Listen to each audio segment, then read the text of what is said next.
thecasesolutions.com. Hey guys, this case is about Sneakers 2013 Case Study Analysis. Introduction. This case is about a company named New Balance located in Brighton, Massachusetts. The company has implemented a new policy for the employees' work-life balance. New Balance has an opportunity in a segment ignored by the firm's large competitors, such as the 18 years old male age group. New Balance can target them with an effective and efficient marketing strategy.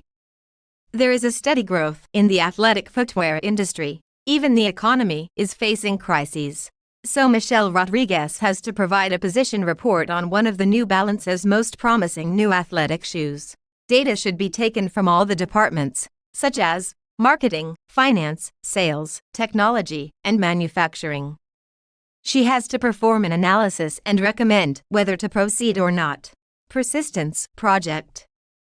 The costs related to the factory will not be included in the capital budgeting, because the factory costs are fixed and it would not change if the company takes the project or not. Purchase of the equipment will be included in the capital budgeting, because the company is incurring these costs solely for the Persistence project. Cannibalization of other sneaker sales will not be adjusted in the cash flows, because the Persistence project does not impact the sales of the existing product line. Interest costs are specifically related to the project's financing, so these will be included. Changes in current assets and current liabilities are mainly occurring due to the adoption of the Persistence project, so a change in working capital costs will also be included. Taxes will be included in the capital budgeting decision process, as the business must pay taxes on the generated earnings. To determine the project's profitability and cash flows, the cost of goods sold, depreciation charges, advertising and promotion expenses must be added. The Persistence project has an initial cash outlay of $53 million at year zero, i.e. 2012, and the project's annual cash flows are $14.59 million in 2013, $22.43 million in 2014, and $46.72 million in 2015. As per the quantitative analysis of the Persistence project, the project appears to be viable, as the project generates a positive net present value of $7.54 million. The project generates an IRR of 22%, which is greater than the cost of capital of 14%, and its initial cost can be recovered by the company in 2.34 years, as the payback period is 2.34.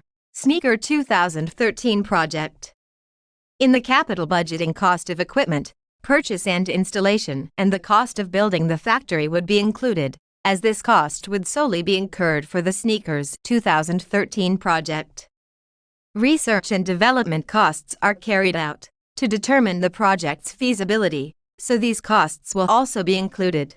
Cannibalization of other sneakers sales will be adjusted in cash flows, because this refers to the opportunity cost for the company's existing product sales. Interest costs are specifically related to the project's financing, so these will be included. Changes in current assets and current liabilities are mainly occurring due to the adoption of the Sneakers 2013 project, so the change in working capital costs will also be included. Taxes will be included in the capital budgeting decision process, as the business must pay taxes on the generated earnings. For determining the profitability as well as FCF, free cash flows, of the Sneakers 2013 project, the cost of goods sold, advertising expense, and promotion expense will be included. Depreciation charges are also included to determine the project's profitability and free cash flows. The Sneakers 2013 project has an initial cash outlay of $182 million at year zero, i.e. 2012. The project's annual cash flows in 2013 are $9.50 million, $29.70 million in 2014, $37.27 million in 2015, $41.82 million in 2016. In 2017 it's $46.37 million, and it's $143.68 million in 2018. As per quantitative analysis, Sneakers 2013 project appears to be viable, because it generates positive NPV, i.e. $8.82 million net present value, as well as a greater internal rate of return than the cost of capital. The IRR is 12%. On the other hand, the cost of capital is 11%. The payback period of the project is 5.1 years, so the initial investment cost will be recovered in 5.1 years. Additional information.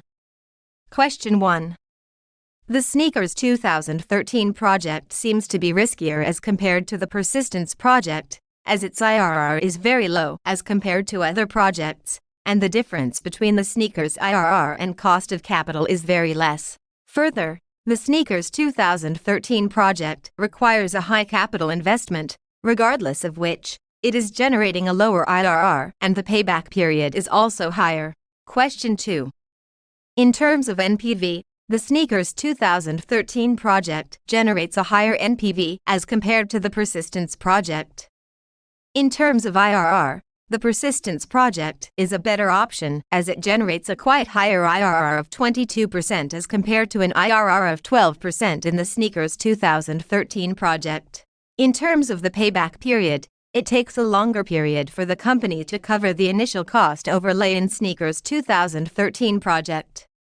So, the Persistence project seems to be a better option taking under consideration the payback period's perspective.